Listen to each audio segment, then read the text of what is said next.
Hello dear students, स्वागत है आपका हिंदी महागुरु इस यूट्यूब चैनल पर। अगर आप इस यूट्यूब चैनल पर नए हैं तो चैनल को सब्सक्राइब कीजिए और अपने फ्रेंड तक शेयर कीजिए ताकि मेरे वीडियो आपकी एग्जाम की परफेक्ट तैयारी कर सके। तो आज हम इस वीडियो में देखेंगे कन्नड़ का पीयूसी फर्स्ट सेकेंड ईयर के मध्ययुगीन कविताओं के अंतर्गत आने वाली सूरदास की ये कविता।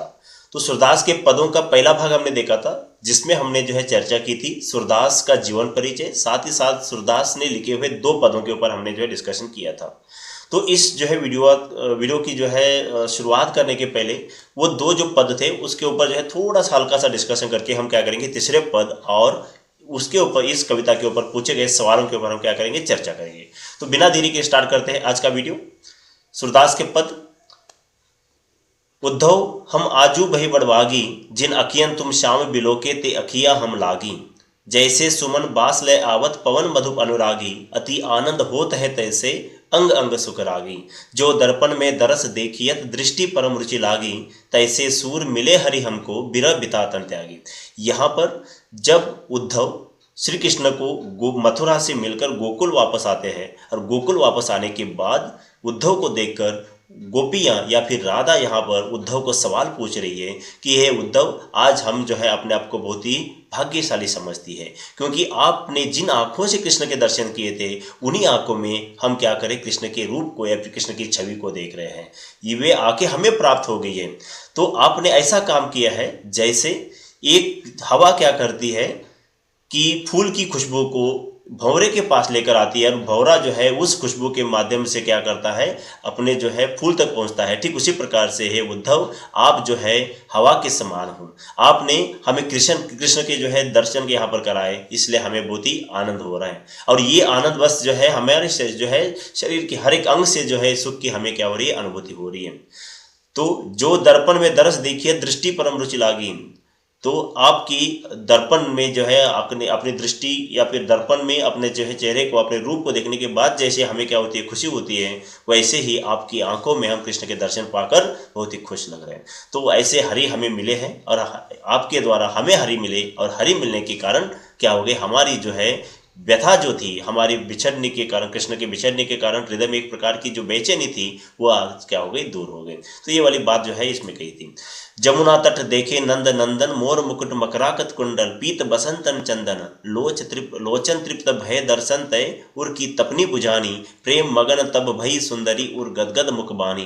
कमल नयन तट पर है ठाड़े, सकुंच ही मिली ब्रज नारी, सूरदास प्रभु अंतर्जामी, व्रत पुरन बगधारी। ये वाला अच्छे से हमने पिछले वाले वीडियो में डिस्कशन किया है। तो इसमें श्री कृष्ण के रूप सौंदर्य का वर्णन सूरदास करते हैं। सूरदास ने यहाँ पर बोला है, यमुना नदी के तट पर नंद के नंदन मतलब नंद बाबा के कृष्ण खड़े हैं। और वे कैसे हैं, उन्होंने अपने माथे पर मोर पंख का मुकुट पहना है और उनके कानों में मछली के आकार के कुंडल है, मकर के आकार के कुंडल है। पीत बसंतन चंदन, उन्होंने पीले वस्त्र शरीर पर धारण किया और उनके शरीर पर चंदन का लेप लगा हुआ है, मतलब सुगंधित चंदन का लेप लगा हुआ है। लोचन तृप्त भय दर्शन तय उर की तपनी बुझानी, यहाँ पर वो बता रहे हैं कि आंखों के द्वारा आपके दर्शन या फिर कृष्ण के इस रूप सौंदर्य का दर्शन पाकर हमारे हृदय की जो तपनी थी, आग थी, वो बुझ गई। प्रेम भगन मगन भग तई भई सुंदरी, उर गदगद मुख बानी, प्रेम में मग्न हो गए सुंदरियाँ और उनका हृदय क्या हो गया, प्रसन्नता से गदगद हो गया, खुश हो गया। और इस सुंदर रूप को देखने के बाद जो गोपिकाओं की जो वाणी थी, ये वाणी क्या हो गई, मुंह के अंदर ही एक प्रकार से दबकर रह गई। कमल नयन तट पर है ठाड़े, सकुंच ही मिली ब्रजनारी।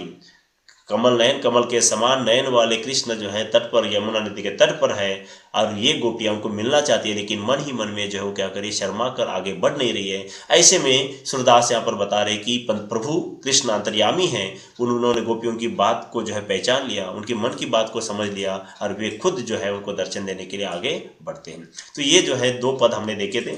अभी तीसरे पद में हम यहाँ पर चर्चा करेंगे, गोपी कृष्ण को पकड़ती है। बाल लीला का वर्णन यहाँ पर सूरदास ने किया है। जब श्री कृष्ण बचपन में क्या करते थे, गोपियों के घर जाकर मक्खन चुराकर खाते थे, उस मक्खन के प्रसंग का वर्णन यहाँ पर बहुत अच्छी तरह से किया हुआ है। चोरी करत कान धरी पाए, तो यहाँ पर मैं स्टार्ट कर रहा हूँ। चोरी करत कान धरी पाए, चोरी करते हुए काना को गोपी ने क्या किया है, पकड़ लिया है। पहले ऐसे जो है हर दिन क्या करता था, गोपियों के घर में जाकर कान्हा जो है अपने सखाओं के साथ जाकर क्या करता था, मिट्टी के बर्तन में रखे हुए जो है या फिर लोटे में रखे हुए मक्खन को चुरा कर वो खाने का काम करता था, लेकिन कभी भी हाथ नहीं आया था। लेकिन आज चोरी करते हुए क्या किया है, एक गोपी ने श्री कृष्ण को रंगे हाथों पकड़ लिया है। तो ऐसे में यहाँ पर कृष्ण क्या करते हैं, या फिर वो गोपी कृष्ण के साथ क्या जो है बातें कर रही है, इसका वर्णन यहाँ पर किया हुआ देखने को मिलता है। निसी बासर मोही बहुत सतायो, रात दिन है कृष्ण आपने जो है मुझे बहुत सताया। रात दिन मतलब आप जो हर समय क्या करते थे, हमारे घर में घुसते थे और हमने जो मक्खन रखा है उस मक्खन को चुरा कर खाते थे। सिर्फ खाते नहीं थे बल्कि क्या करते थे, बहुत सारा मक्खन जो है खाने के साथ साथ नीचे गिरा कर भी जो है बर्बाद करते थे। तो इस प्रकार से आपने हमारा बहुत बड़ा जो है नुकसान किया है। अब हरि हरि हाथ ही आए, अब जो है हरि हरि मतलब कृष्ण यहाँ पर हाथ आ गए, हरि अब क्या हो गए, हमारे हाथ आ गए, लेकिन अभी जो है आपको हम नहीं छोड़ेंगे। जो आपने हमारा नुकसान किया है उस नुकसान का बदला आपको क्या करना पड़ेगा, जो है मतलब एक वजह से मैं लूंगी या फिर उसको जो है भुगतना पड़ेगा। ये वाली बात यहाँ पर गोपी कह रही है। देखो, माखन दधी मेरी सब खायो, हे कृष्ण आपने जो है मेरा माखन और दही सब कुछ जो है खा लिया है। मैंने गाय के दूध से बना हुआ जो माखन निकाल कर रखा था या फिर जो दही बनाया था, वो दही क्या किया है आपने, सब कुछ जो है खा लिया। बहुत अजगरी किन्नी, आपने जो है मतलब मैं आपको पकड़ने की बहुत कोशिश की लेकिन आप नहीं मिले, तो बहुत अजगरी बहुत आश्चर्य से जो है यहाँ पर बोल रही है कि मैंने जो है तुम्हें पहचान लिया है। अब जो है मैंने तुम्हें जो है रंगे हाथों पकड़ लिया है, अब जो है तुम्हें मुझसे कोई ही नहीं बचा सकता। ये वाली बात यहाँ पर क्या करिए, ये गोपी जो है कृष्ण को कह रही है। देखो, माखन दधी मेरा सब खायो बहुत अजगिरी किन्नी, अब तो घात परे हो लालन, लालन मतलब हे लाल, कृष्ण को कहा जाता है। अब मेरे हाथ में आ गए हो हे लाल, अभी मेरे हाथ में आ गए हो, मैं अभी तुम्हें नहीं छोड़ूंगी। तुम्हें भली मैं चिन्नी, मैं अभी तुम्हें पहचान चुकी हूँ कि हर दिन मेरे घर में माखन चुराने वाला कौन था, तू ही था। हर दिन जो है मेरे घर में माखन चुरा कर खाने वाला, नुकसान करने वाला, हर दिन जो है मेरा मुझे परेशान करने वाला कौन था, तू ही था। और मैंने तुम्हें अच्छी तरह से पहचान लिया है, अब तुम्हें कोई बचा नहीं सकता। अब तो घात परे हो लालन, अब मेरे हाथ में आ गए हो, मैंने तुम्हें अच्छी तरह से पहचान लिया है, अब तुम्हारी जो है खैर नहीं है। दो भुज पकड़ी, दो मतलब दोनों भुजाओं को पकड़ा है, दोनों हाथों को पकड़ के रखा है ताकि भाग ना जाए। कृष्ण जो है छोटे बच्चे हैं, यहाँ पर छोटा बालक है, तो छोटे बालक कृष्ण को जो है यहाँ पर बाल लीलाओं का वर्णन किया है सूरदास ने यहाँ पर। तो दो भुज पकड़ी, दोनों भुजाओं को पकड़ा है किसने, गोपी ने। कहियो कह जह माखन ले मंगाई, वो कह रही है यहाँ पर दोनों हाथ भुजाओं को पकड़ा है और कृष्ण को कह रही है कहो तो तुम्हारी जो है यशोदा मैया से माखन जो है मंगा कर ले लूँ, जो तुमने जो है क्या किया है, मेरा माखन बर्बाद किया है। कहो कहे जय हो माखन ले मंगाई, क्या मैं माखन मांग कर ले लूँ, किससे, यशोदा मैया से। यशोदा मैया श्री कृष्ण का जो है पालन पोषण जिसने किया वो यशोदा मैया, उनको जाकर तुम्हारी ये बात बता दूं कि तुम मेरे घर में आकर चोरी करते हो और मेरे घर से क्या करते हो, माखन चुरा कर खाते हो, तो ये मेरा नुकसान मैं तुम्हारी माँ से जो है क्या भर कर लूँगी। उनके जाकर मैं कहूँ क्या, ये वाली बात वो क्या करिए कृष्ण को करती है। तो ऐसे में जो है यशोदा मैया को ये गोपी अपनी चोरी की बात बताएगी, यह सोचकर यहाँ पर कृष्ण भगवान कह रहे हैं या फिर छोटा बालक कृष्ण कह रहे हैं यहाँ पर, तेरी सौ मैं नेकू न खायो, देखो तुम्हारी मैं सौगंध खाता हूँ। वो गोपी को कह रहा है, हे गोपी मैं तुम्हारी सौगंध खाकर कहता हूँ, मैंने तुम्हारा माखन बिल्कुल भी नहीं खाया, मैंने तुम्हारा माखन नहीं खाया, तुम्हारी मैं सौगंध खाकर कहता हूँ। सखा गए सब खाई, तो किसने खाया, मेरे सखाओं ने खाया है, मेरे मित्रों ने खाया है, मैंने कुछ भी नहीं खाया है, ऐसे वो कसम खाकर यहाँ पर कह रहा है। देखो, तो यहाँ पर आपको सवाल बनेगा कि कसम खाकर श्री कृष्ण गोपी से क्या कहते हैं। तो कसम खाकर श्री कृष्ण गोपी से कहते हैं कि मैं कसम खाकर कहता हूँ कि मैंने तुम्हारा माखन नहीं खाया है, सब माखन जो है मेरे जो है सखा खाकर गए हैं। ये वाली बात जब वो कहती है मुख तन चित्ते, तब जाकर जो है गोपी क्या करती है, मतलब एक प्रकार से कृष्ण को देखती है। और जब वो कृष्ण को देखती है, कृष्ण के जो है मतलब ऊपर उसकी जब नज़र टिकती है, तब जो है बिहसी हरि दिनों, तब कृष्ण क्या करते हैं, हंसने का काम करते हैं। मतलब बालक के चेहरे पर मुस्कान आती है, और ये बालक के चेहरे की जो है मासूम भरी मुस्कान देखने के बाद, कृष्ण के चेहरे पर जो है मासूम भरी मुस्कान देखने के बाद तब गई बुझाई, तब जाकर जो है क्या हो जाता है, गोपी का गुस्सा उस मासूम सी जो है मुस्कान के सामने एक प्रकार से खत्म हो जाता है, मतलब कम हो जाता है।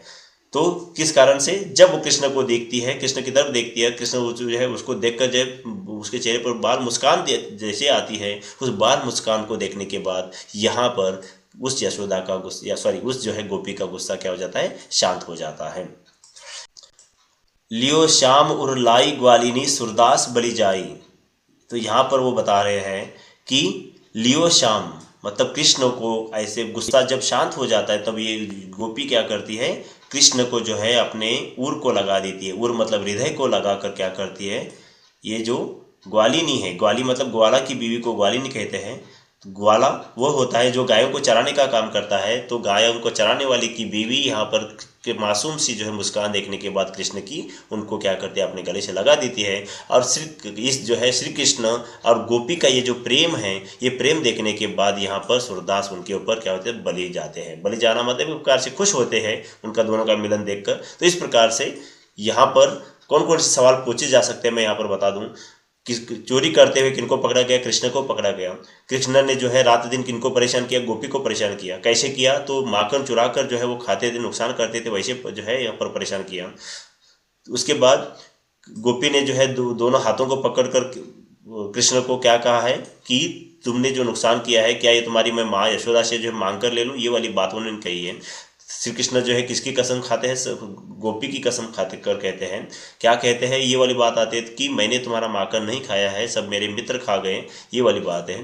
तो गोपी किसके जो है मुस्कान पर बलि हो जाती है, या फिर जो है एक प्रकार से समर्पित हो जाती है, तो कृष्ण की जो है मुस्कान पर। ग्वालिन जब शाम को या फिर कृष्ण को अपने गले लगा लेती है तब कौन बलि जाते हैं, तो सूरदास बलि जाते हैं। सूरदास किन के ऊपर बलि जाते हैं, तो गोपी और कृष्ण के ऊपर बलि जाते हैं। ये वाली बात आप यहाँ पर बता सकते हो। तो यहाँ पर जो है अच्छी तरह से मैंने एक्सप्लेनेशन किया है। थोड़ा सा हम जो है आगे चर्चा करेंगे क्वेश्चन आंसर के ऊपर।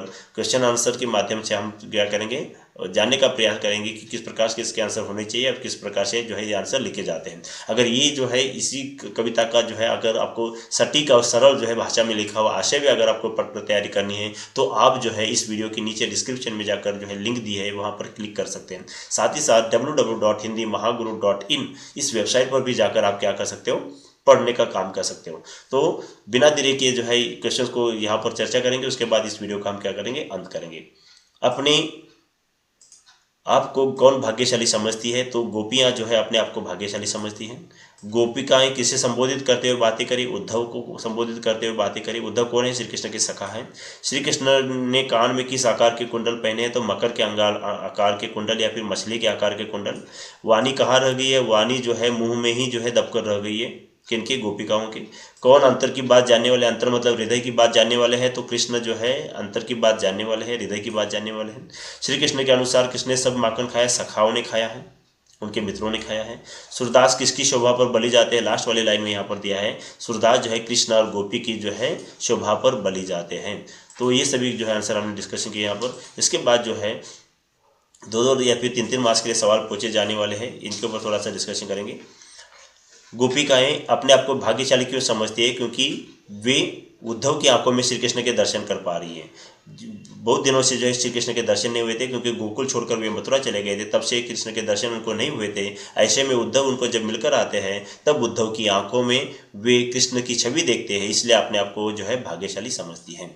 श्री कृष्ण के रूप सौंदर्य का वर्णन, श्री कृष्ण के रूप सौंदर्य का वर्णन कैसे किया है, तो श्री कृष्ण यमुना नदी के तट पर है, उन्होंने अपने माथे पर मोर पंख का मुकुट पहना है, उनके जो है शरीर पर पीला वस्त्र उन्होंने धारण किया है, मतलब पीले वस्त्र उन्होंने पहने हैं।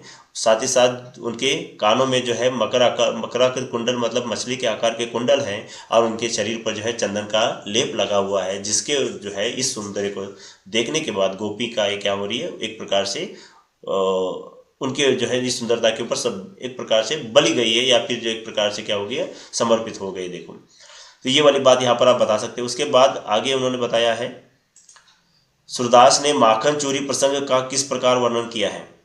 माखन चोरी प्रसंग जैसे कि अभी हमने डिस्कशन किया, गोपी यहाँ पर श्री कृष्ण को माखन चोरी करते समय पकड़ती है, उसके बाद दोनों हाथों को पकड़कर जो है बोल रही कि मैं तुम्हें अच्छी तरह से पहचान ली हूँ कि हर दिन जो है तुम मेरा माखन और दही जो है चुरा कर खाते थे, बहुत बड़ा नुकसान करते थे, नीचे गिरा कर जो है नुकसान करते थे, लेकिन मैंने अभी तुम्हें पहचान लिया है, अब मैं तुम्हें नहीं छोड़ूंगी, तुमने जो भी मेरा नुकसान किया है ये तुम्हारी माँ यशोदा से मैं जो है वापस ले लूँगी, ये वाली बात करती है।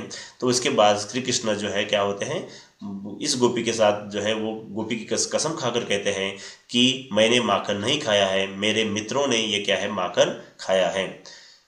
उसके बाद वो कृष्ण को देखती है। कृष्ण को देखने के बाद वो जो है बाल सुलभ मुस्कान देखने के बाद गोपी का गुस्सा शांत हो जाता है और वो क्या करती है कृष्ण को गले लगा लेती है।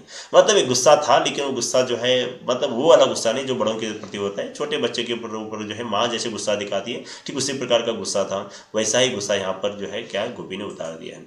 तो यहाँ पर पूरी बात यहाँ पर जो है मैंने आपको एक्सप्लेन की है। संदर्भ भाव स्पष्ट कीजिए, ये वाली जो है बात वही समरी है, आपको मैंने जो है क्वेश्चन आंसर मिली है दी है वहाँ पर भी जाकर आप जो है इसको पढ़ सकते हैं। तो अगर ये वीडियो अच्छा लगता है तो लाइक कीजिए और अपने फ्रेंड तक शेयर कीजिए। मिलते हैं नेक्स्ट वीडियो में, तब तक के लिए धन्यवाद।